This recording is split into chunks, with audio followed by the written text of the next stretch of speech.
Hey, I'm some nobody, and I once made a video where I both praised and criticized Steven Universe, and I managed to get away with it without being hanged, drawn, and quartered King Edward III style. Might not seem impressive now, but there was a time on the internet where even mentioning Steven Universe would get you skinned alive by both sides of the fence. Regardless, that video's got a special place in my heart because it was my first to crack 1,000 views, but it's not one I still agree with, at least not fully. I've got a fair amount to say about the topic, but if you don't care to hear how my opinion has changed, skip to this time code for just the new stuff. See, the main focus of that video is talking about how Steven Universe is a really good show, but you should skip a bunch of episodes, specifically most of the episodes that focus on the human side characters. And that mindset just came from a different time, specifically from being a fan while the show was airing. New episodes of Steven Universe came out at super infrequent rates. Sometimes there was a new episode every week, sometimes every 2 weeks, sometimes you'd have to wait a month, and sometimes you'd have to wait multiple.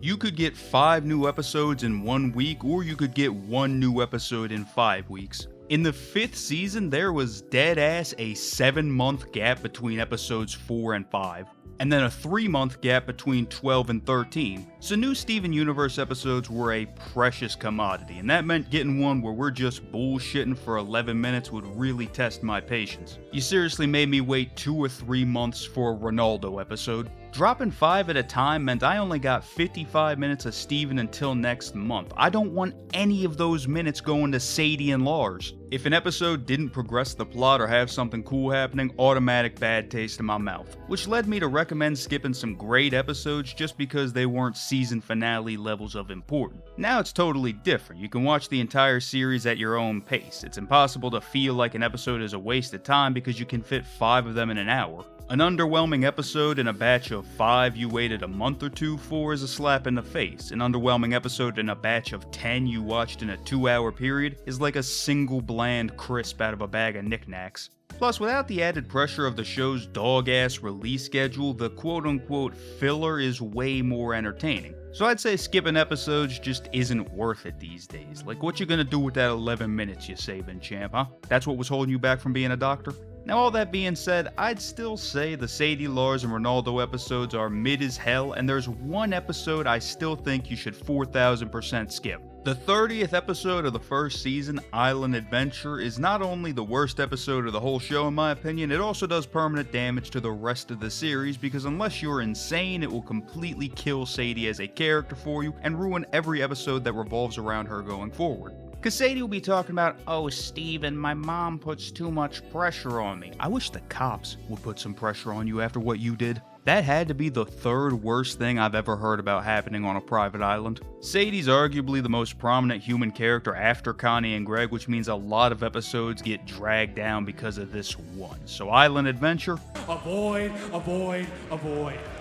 Getting closer to the actual point, the nature of that first Steven Universe video meant I couldn't really talk about the show much. I've been meaning to revisit the topic for a while, and thanks to a change in the plan, a conveniently timed slot opened up. So I'm going to talk about Steven Universe today, but first I got a couple of disclaimers. Disclaimer number 1, I'm dropping spoilers without a goddamn care in the world. I'm not going to go out of my way to spoil everything that happens, but if something comes up, I'm going to mention it.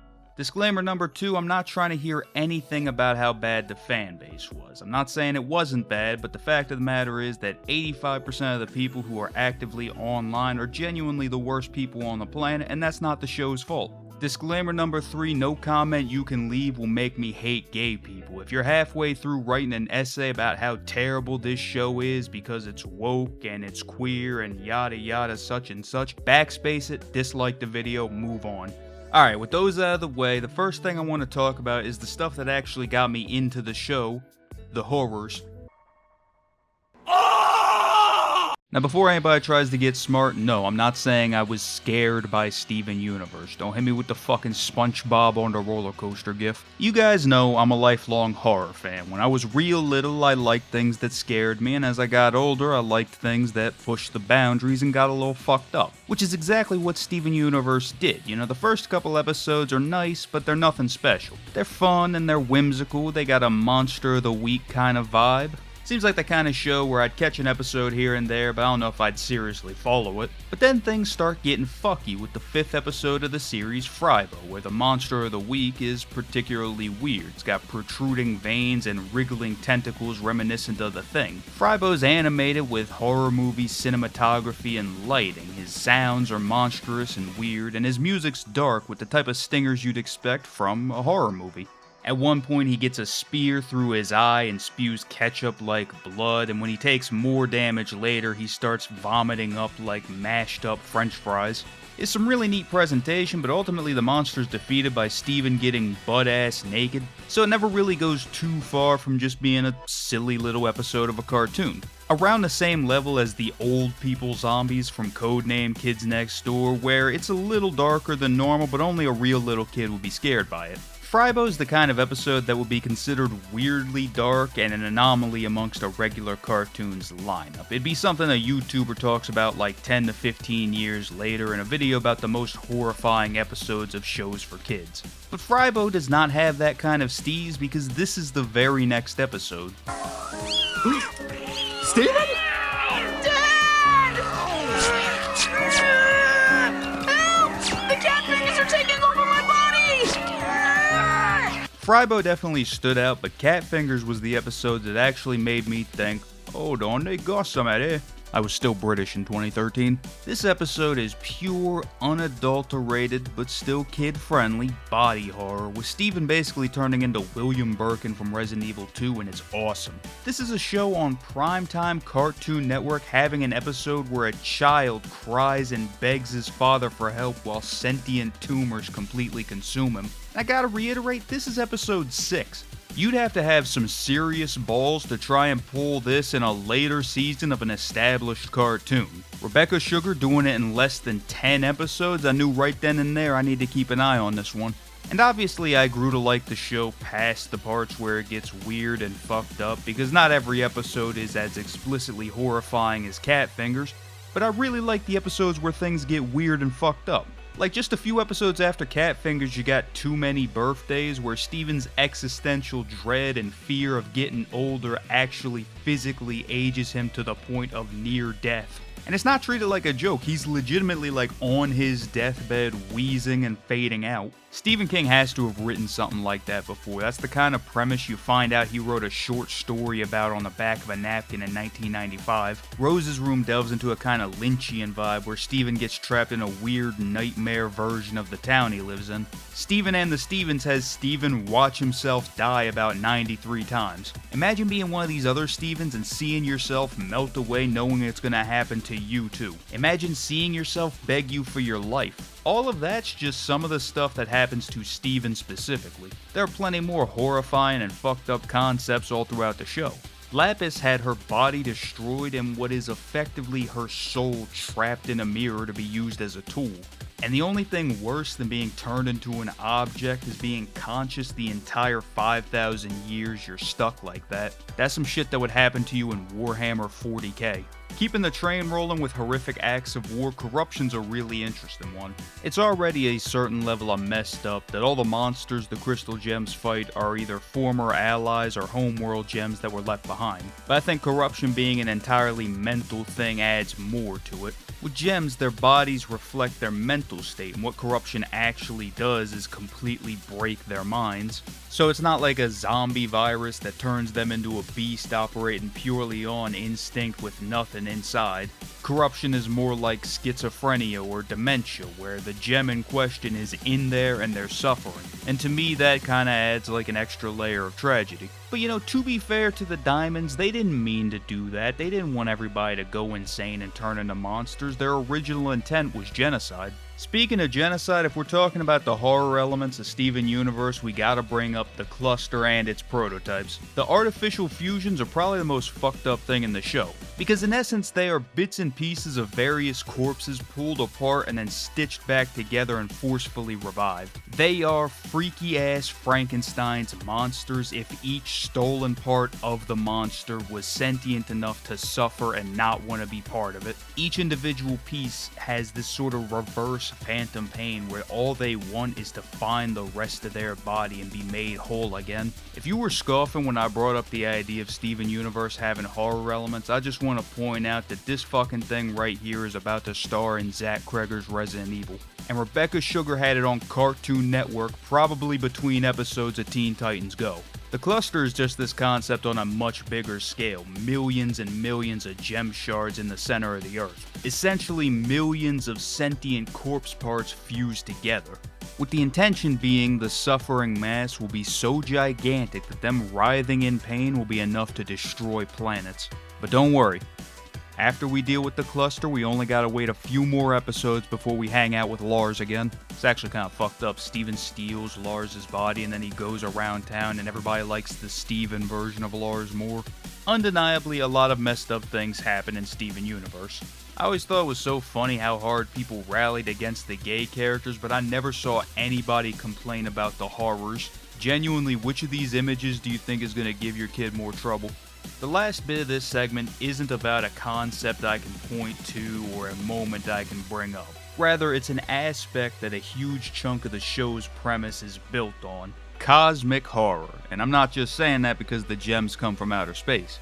If you're unfamiliar with the term, cosmic horror has two big themes. Theme number one is the universe's complete indifference towards human beings. The idea that all that humanity has been, is, and forever will be is completely insignificant in the grand scheme of the cosmos. And you might think, some nobody, that's not cosmic horror, that's nihilism. Well, excuse me, Professor Poindexter, that's where the second theme comes in. The alien. When I say the alien, I don't mean a little green dude with a ray gun. Unless he pack-a-punches that sumbitch, we're not worried about him. The alien is just something unknowable, beyond comprehension. Physical proof of that insignificance I just mentioned. Good example of the concept, and coincidentally where it came from, Cthulhu. A creature unimaginably large, powerful, and old. One that wouldn't notice humans being crushed under his foot, and even if he did notice, one that would not care. The reason I'm talking about Cthulhu in this Steven Universe video is that I consider the gems themselves to be an example of cosmic horror. If you want to talk about Alien, the gems are sentient rocks with bodies made out of light. They don't age, they don't need to eat, they don't need to sleep, they're immensely powerful, you can't kill them, and even if you do manage to quote-unquote kill them, they can be put back together and revived. We have no idea where they came from. The place they call Homeworld is an artificial planet, built on top of the hollowed out shell of a dead world. And if we're talking about cosmic indifference, the gems go from planet to planet, wiping out all organic life to make more of themselves. Anything that isn't a gem does not matter to them, isn't worth preserving or even taking note of. If you were an alien advanced enough to observe the gems from a distance, they would be fucking terrifying. Because there is no real motivation behind what the gems do. Killing everything on a planet isn't an unfortunate byproduct of something they're forced to do to survive. They just don't see what they want to do as wrong because they just don't care. Because of all that I brought up before and the fact that the entire show is predicated upon this cosmic horror, I really do think Steven Universe is a great starter show for getting into horror. Like Scooby-Doo or Gravity Falls, where it's not full-on scary, but a kid might watch those shows and decide, I think I actually like things being a little fucked up. With the horrors out of the way, next thing I want to talk about is the style. It's about waiting carefully for the perfect moment to thrust. Whoa. Oh no. Whoopsie daisy. Steven, it's okay. I'm gonna be just... The horrors may have lured me in, but this is really what kept me in. When I say style, I don't really mean any one thing, I mean everything. Mentioned earlier that you gotta be pretty bold to pull off some of the stuff the show did, and that boldness wasn't limited to the occasional horror episode. Something I really respect Rebecca Sugar for is that they really went balls out. Steven Universe feels like a show that never held anything back unless it was forced to. You can tell that Rebecca was in there fighting for their vision, and that there were certain parts of the vision they refused to compromise on. which is probably why the show had such a bad release schedule and got cut short, but that's just how it is sometimes. You know what they say, business is rarely steady ground. So this segment is just going to be me talking about all the parts of the show that I really like. Starting off with what was undoubtedly the coolest part for me when I was younger, the lore behind the premise. 6,000 years ago, at the dawn of human civilization, Earth was the battleground for ultra-powerful, immortal aliens to wage war against each other. A band of rebels called the Crystal Gems, inspired by the Earth's beauty, fought against their tyrannical overlords to defend the planet from destruction, simultaneously fighting to free themselves from a caste system that never lets you be anything but what you were made for, where failure to conform is punished severely. That's cool as fuck. But it got cooler the more we learned about it thanks to a lot of stuff I just mentioned in the previous segment. This wasn't some kind of baby war. Gems were getting shattered, non-combatants were getting caught in the crossfire, rebels were getting tortured and experimented on, WMDs were developed, bonds were broken. And when the tyrannical overlords decided to cut their losses, they used a nuclear option and didn't even care if their own soldiers managed to evacuate in time. After 1,000 years of fighting, the war is over, the planet's saved, and there are only 4, technically 5, surviving Crystal Gems. Steven Universe takes place entirely in the aftermath of this massive fucking event, and it permeates every corner of the show. Every temple they visit, every artifact they retrieve, every monster they defeat is a remnant of this war. Without aliens trying to wipe out all organic life, humanity is allowed to build, but the effects of the war means this Earth is completely unrecognizable. There's a huge crater dead in the middle of Russia. Brazil is at least 3 or 4 times larger than it should be. A good chunk of Australia is missing. Past the geological changes caused by the gems terraforming the planet, you had a squad of magical alien warriors doing who knows what throughout all of human history. So now for some reason the US only has 39 states instead of 50, and they're all totally different. With the sole exception of Jersey, which is completely identical to its real-world counterpart. This is Jersey. It's 973 area code. What the fuck? This is Manahawkin. It's 5th Avenue. There's no fucking way they just did this, bro. Nothing in the show exists without some influence from the war. So even before the show officially reveals that there was a war, there's enough odd stuff to question that you get sucked in. And once you know about it, even the human episodes that don't have much gem stuff going on are a result of the war. They only exist because Steven exists, and Steven only exists because his mother fought to defend the Earth. Lars owes all of his character development to the brave, magical rock women that fought and died for this planet, but does that lanky bastard ever show any appreciation to those heroes? Does he ever observe Memorial Day?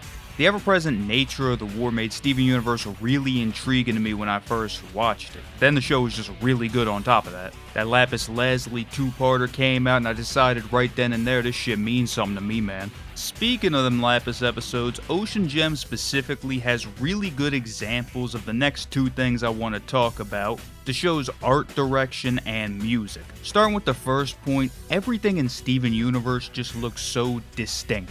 The show isn't content to ever be visually boring. The show's got some absolutely beautiful backgrounds, and even the most mundane locations are memorable. Gem sites are always striking with tons of cool looking, interesting stuff. Whereas all the human spots have this charming, cozy vibe to them, with the sole exception of Jersey. A lot of the spots in Beach City give me a weird sense of nostalgia, like it feels like a hometown even though my hometown was nothing like this. The character designs stand out just as much as the backgrounds.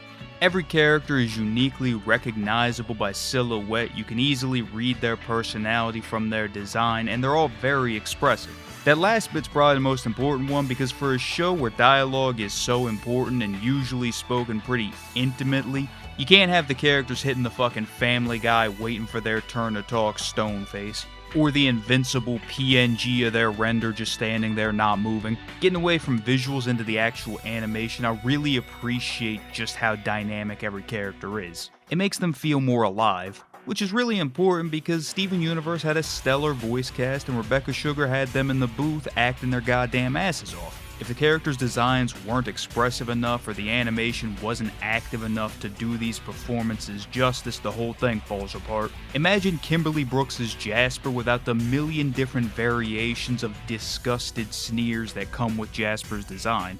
Imagine Uzo Aduba's performance as Bismuth without all that readable pain on Bismuth's face. Imagine any of the work that Dee Dee Magno-Hall did for Pearl without animation that could keep up with her. My opinion, all the artists and animators that worked on this show, draw Steven a little too short.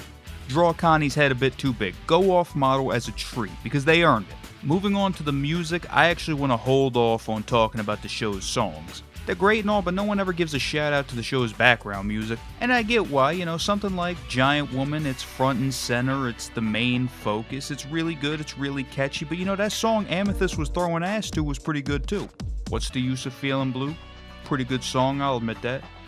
You ever heard What Plays When Cat Steven is Going Through the Car Wash? Ultimately, background music's job isn't to get noticed, it's to help set a scene.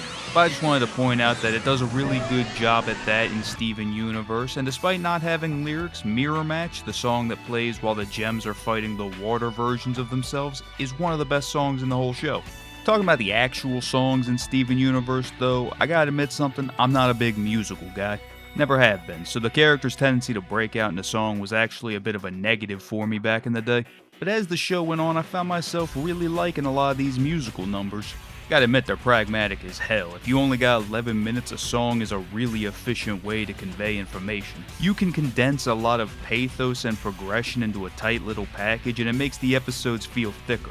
Like, Do It For Her is only about 2 minutes, but you get so much from those 2 minutes that if you tried to convey those same emotions and character moments in non-song form, it would take up the whole episode. You wouldn't even have time for the big dramatic climax that Do It For Her is building towards. I didn't just wind up liking the songs for the logical benefits, though. They are really good.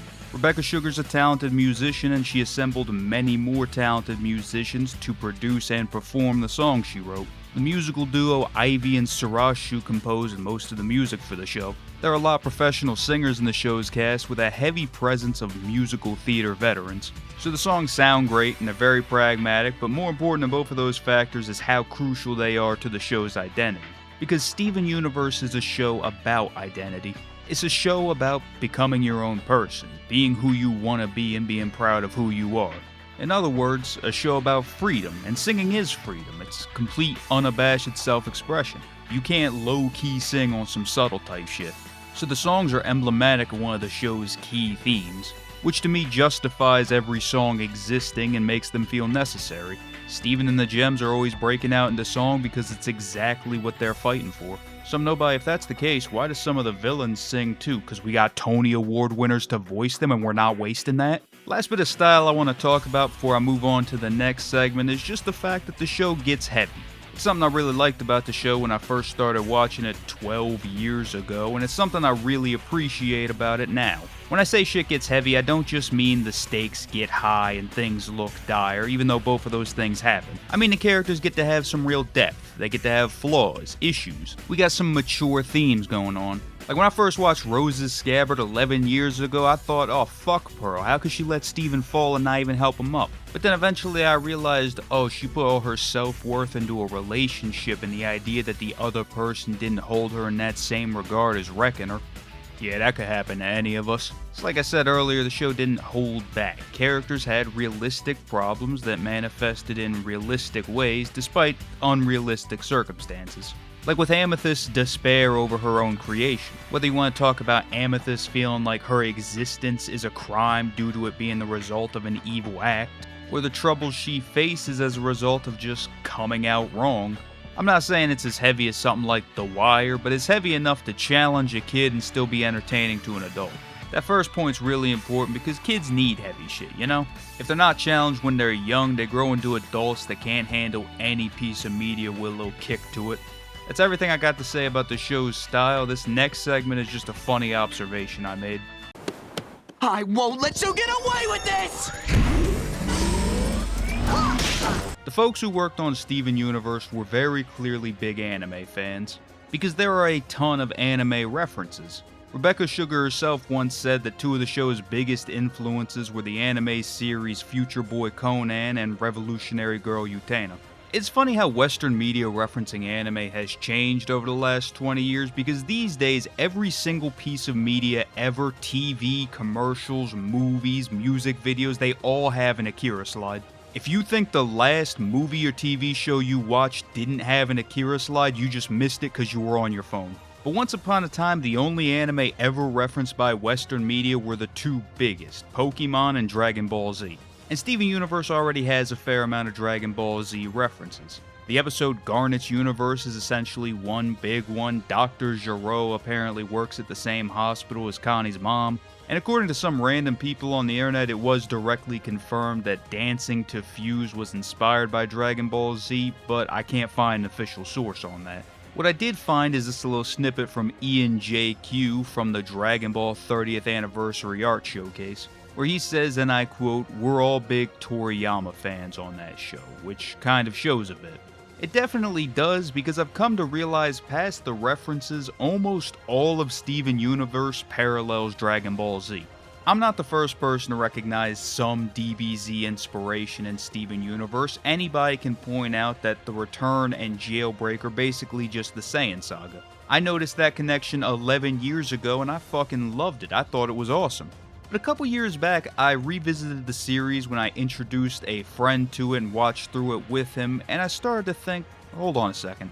I'm not saying that Steven Universe copied Dragon Ball Z's homework, and I'm not saying there's really any one-to-one this character is this character connection. But just hear me out, because whether it was done on purpose, subconsciously, or completely accidentally, a lot of shit rhymes. Right off the bat, Steven himself has a lot in common with Gohan.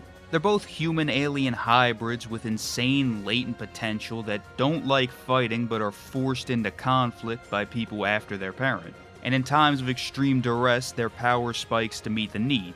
Mirror Gem and Ocean Gem introduce Lapis, an alien more powerful than the entire cast. With the arrival of this alien comes information that completely changes the story as we know it so far. Instead of Goku finding out he's an alien, Steven finds out there are bad gems out there. Lapis is ultimately defeated through a combination of Greg sacrificing his van instead of his life, and Steven getting a power spike when his father is hurt. And even though Lapis is dealt with, her appearance serves as an omen of things to come. Lapis in her debut plays the part of Raditz. That doesn't mean she stays Raditz throughout the rest of the series. Characters will be shifting around in all these parallels. The next major event is the Return and Jailbreak, which I've already mentioned is very obviously inspired by the Saiyan saga. There's a short, unassuming looking alien enemy and a much larger, more obviously intimidating alien enemy. The bigger one, Nappa, Jasper, whatever you want to call them, immediately easily dispatches all of Earth's defenders. But then Garnet comes back from not existing, just like Goku came back from the dead, and easily defeats Jasper, just like Goku easily defeated Nappa. The short alien enemy is also defeated but escapes in a pod. Malachite doesn't fit into the parallel, but like I said, it's not one-to-one. Peridot, just like another small alien enemy, spends a lot of the next arc still in a villainous role, until she is forced to align herself with the heroes because of a much greater threat. Peridot is Vegeta and the Cluster is the Ginyu Force. That might be controversial to say, but it's just how things have laid out. In Dragon Ball Z, Vegeta's redemption arc is stretched all throughout the series. He's not truly a good guy until he blows himself up against Majin Buu. Peridot's not like that. Her character arc is all in the same saga, so to speak, but it is very much like Vegeta's. She's a villain, then a reluctant ally, then she starts to come around a bit. But when Peridot sees an opportunity to go back to the way she was, she takes it. Peridot swiping the diamond communicator is her Majin Vegeta moment. It's a return to villainy, but only briefly, because just like Majin Vegeta, Peridot has to accept the fact that the Earth has changed her. And just like Majin Vegeta, this is a top 3 moment in the series. When Peridot said that there are things on this planet worth protecting, I ripped my shirt off in my living room, ran outside, and started punching the first person I saw. And even though Peridot's ultimate redemption doesn't kill her, it does come with an explosion. After the Cluster is handled with only a little bit of mind swapping, the next major threat is Jasper on Earth, who gets a major upgrade because she's going from being the Nappa of the show's Saiyan saga to being the Frieza of the show's Namek saga. And I say that because a huge focus of the Jasper on Earth arc is just how naturally powerful she is. She's built up as this insurmountable, unbeatable threat for the characters that arc focuses on, Steven and Amethyst. Jasper is posed as an enemy that you can only hope to fend off temporarily, and Jasper takes great pleasure in tormenting Amethyst and tearing down her pride. But despite the fact that Jasper was just born ridiculously strong and gifted, she's still defeated in the end. Because like Goku, Steven and Amethyst unlock a new form. But unlike Goku, this new form isn't born out of rage, it's born out of love. And then just like Frieza, after Jasper is defeated, instead of changing her ways or accepting defeat, she makes a decision that dooms herself. The next major arc after Jasper on Earth carries through all the way to the end of the show. Because the main antagonists across seasons 4 and 5 are the Diamonds. It starts off with Blue and Yellow Diamond as the big threats. And Blue and Yellow are definitely villains, but we come to realize over seasons 4 and 5 that they aren't quite the heartless monsters we thought they were. They're a little more complex, they aren't just killing machines. In short, they're androids 17 and 18, and just like 17 and 18, they're not the real main villain. The real main villain and the final boss of the show is a being that sees themselves as absolute perfection. A creature that does not care about anything they consider a lower life form, and would not hesitate to drain the light out of another to make themselves stronger. You see White Diamond as your narcissistic mother, I see her as perfect self from Dragon Ball Z. We are not the same.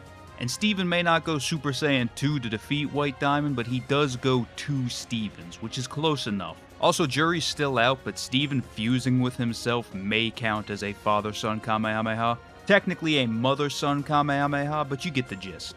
And then that's the end of Steven Universe, and it seems like everybody's going to live happily ever after. But then after multiple years of peace, after our child hero has grown into a young adult, Happily Ever After is disrupted by a cartoonish, stretchy pink villain that's re-emerged after thousands of years. Steven Universe the movie is very Boo Saga-esque. The only thing that can make it more like the Boo Saga is if Steven had a new little brother named Tien. Oh, and if you didn't believe in the Steven and Gohan parallel, I got a clip here that might change your mind. I can't believe this. For the first time in years, everyone's in danger. Everybody needs me, and I'm useless. Now, originally I was going to say that's where the parallel ends because Steven Universe Future doesn't really fit with anything that follows the Boo Saga. You could maybe stretch so far that you hurt yourself and say that Steven leaving at the end of Future is like Goku leaving at the end of GT. But then I thought about it some more and I realized that Steven Universe Future kinda revolves around the parallel between Gohan and Steven. In the sense that what Future does with Steven is the exact opposite of what Dragon Ball does with Gohan. Past the Cell Saga, Gohan needs to lock back in every single arc. Gohan doesn't like fighting and doesn't want to train for it unless he has to. Steven in Future is itching for a fight as a result of his PTSD from being thrust into conflict constantly as a child. He can't really function when there isn't a big fight to fight. Because he's so used to dealing with these big world-ending encounters, minor issues cause his power to spike as if he was actually under duress. Coincidentally, Steven wanting a fight leads him to be the most DBZ he's ever been. I don't think it's a coincidence that anytime Steven is at his worst in Future, he transforms. His hair, among other things, changes color and he gets way stronger. He's basically going Super Saiyan off the slightest provocations. Imagine if Gohan unlocked Super Saiyan 2 because Chi-Chi asked him to vacuum. This need for a driving major conflict in his life leads Steven to Jasper, which leads to a full DBZ style fight, and a complete inversion of Steven and Gohan's characters. Steven is giddy at a chance to use his power. He's excited to show off that latent potential. He enjoys fighting for the first time ever, and it immediately sends him down the path of no return towards his total mental breakdown. Steven Universe Future is a heartbreaking epilogue where we watch this character who's helped so many people with their problems tumble down this spiral of mental health issues, refusing help at every turn. But it's also, probably unintentionally, a massive Gohan defense piece. If you read between the lines and squint a little bit, Steven Universe Future proudly proclaims, "It's a good thing Gohan doesn't like fighting. Let that boy read his books." Ultimately, Steven's happy ending is him leaving Beach City to do exactly what Gohan did. evolving as an individual instead of evolving as a Saiyan or a gem. And with that, I've laid out everything I've got to say in this segment. Now, like I said earlier, all of these connections could have been completely accidental, or I could be entirely delusional and or insane. But you gotta admit you see it a little bit, right? The last two segments of this video are gonna be me talking about two characters specifically. And here's a fun fact about the first one up. When I first got the idea to talk about Steven Universe again, the original idea is that the entire video would be about this one character. That was 2 years ago, and the only progress I ever put towards that concept was writing exactly one joke for it. And no matter what, I'm putting that joke in this next segment. Fusion is just a cheap tactic to make weak gems stronger. Quit embarrassing yourselves. I've seen what you really are. When I first started watching this show, originally my favorite character was Amethyst. She was cool, she was funny, I liked her voice. I'm a big Castlevania fan, so her using a whip as a weapon was a nice bonus. And I mean, come on, son. But eventually Garnet became my favorite, and she stayed my favorite ever since. And the reasons why are pretty much the same reasons I liked Amethyst and more. Starting off, Garnet's cool as fuck. On a purely visual level, the visor style sunglasses with the afro is tough as hell. But what makes Garnet really cool is the fact that she's Vegito as an actual character. See, Vegito and the other one are characterized by two things. They're really strong and they're really cocky. Vegito doesn't get to exist very often, but when he does, he has a lot of fun doing it. Garnet's very similar. She's made of love, so she loves being made. So you almost never see any hint of self-doubt or anxiety out of Garnet. Pretty much everything she does is done with absolute confidence. Which isn't to say that Garnet never falters or is shaken by events, but a Garnet that isn't sure of herself is a Garnet that doesn't exist because Ruby and Sapphire aren't feeling each other. But when those two are in sync, Garnet's unstoppable. I don't know if you ever noticed this, but Garnet actually gets a Zenkai boost anytime Ruby and Sapphire are separated. If you're unfamiliar, Zenkai boost is another Dragon Ball Z thing. If a Saiyan nearly dies and then recovers, they get a power boost. Garnet's the same way. Anytime Ruby and Sapphire have to refuse before a fight, she gets significantly stronger. It only lines up that way about 3 times, but I think it's a neat little detail. It's a Dragon Ball reference and an allegory for queer love in the face of adversity all at once. First time it happens is obviously in Garnet's fight against Jasper. Second time it happens is when Blue Diamond crashes Ruby and Sapphire's wedding and Garnet has the strength to resist her power and hold her in place for Lapis to hit the big barn attack. And the third time it happens is when Garnet fully reforms in the movie and immediately low diff Spinel. It kinda happens in Future too, where Garnet reforms and then is able to hold Monster Steven in place so everybody can love on him. But I don't want to count it because it means I'm implying Monster Steven is homophobic. Past Garnet being cool, I think she's funny. She has some silly moments, but a lot of her humor comes from understated deadpan delivery. And that stuff just ages better than a super over-the-top bit. And Garnet will also occasionally play the straight man to Pearl and Amethyst. Ladies, don't you hate it when you thought you finally found a good straight man, but it turned out to be 2 lesbians in a trench coat? Speaking of delivery, Garnet's voice is heavenly. It's hard to argue Garnet doesn't have the best songs in the entire series. I mean, she's voiced by Estelle. She's a Grammy Award winner. She had a pre-Insanity Kanye feature on one of her songs. She's such a good singer that parodies of her stuff blow up. The only real downside to having Estelle voice Garnet is that she's not really a voice actress outside of Garnet. She does fine usually. Garnet's a pretty stoic character, so Estelle just having a great sounding voice makes up for her lack of experience compared to the rest of the cast. But the beauty of the character is that if you really need her to get super dramatic, she can split into 2 other characters played by more seasoned voice actresses. Lomu Took and especially Erica Luttrell, who play Ruby and Sapphire respectively, are highlights specifically because of that. They always give memorable performances because pretty much the only time their characters show up are in these big moments. And while we're on the topic of Ruby and Sapphire, I got a little something to say about them that's pretty relevant to that little 6 in the bottom right of my computer screen. I've said this before and I'll say it again, I'm not a fan of disingenuous representation of the LGBTQ. You want an example of what I mean? Anytime Disney's not 100% confident in one of their products, you can be damn sure there's a gay side character to blame the failure on. If I see any of the letters of the acronym on my screen, I want to believe the person behind it gives a shit.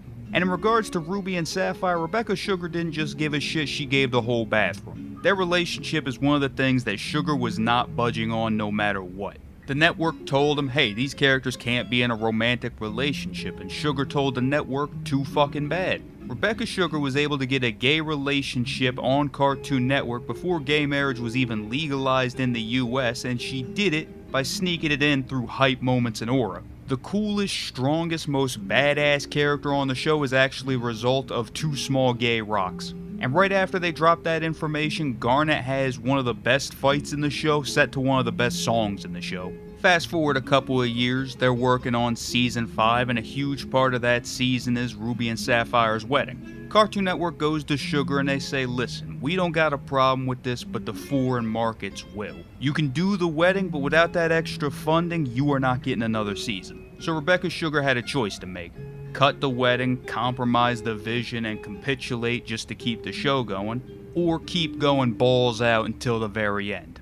And Rebecca Sugar said, give me a few more episodes, I won't need another season. Ruby and Sapphire got married on screen, and then 8 episodes later, Steven Universe was over. You know, Rebecca Sugar gets a lot of credit for a lot of things. A real groundbreaker in terms of LGBTQ representation, the first female to ever independently run a series on Cartoon Network, then the first non-binary person to ever do so. But one thing Rebecca Sugar doesn't get credit for that they should, being the first recorded non-binary person to enter beast mode. Choosing cancellation over compromise, that's real shit. And it's also a Garnet upscale, because it means that both in-universe and in the real world, Garnet is a symbol. One that represents standing up and saying fuck you to anybody that was trying to keep you down. That's a big part of why Garnet is my favorite character to this day. And on top of all that, I mean, come on, son.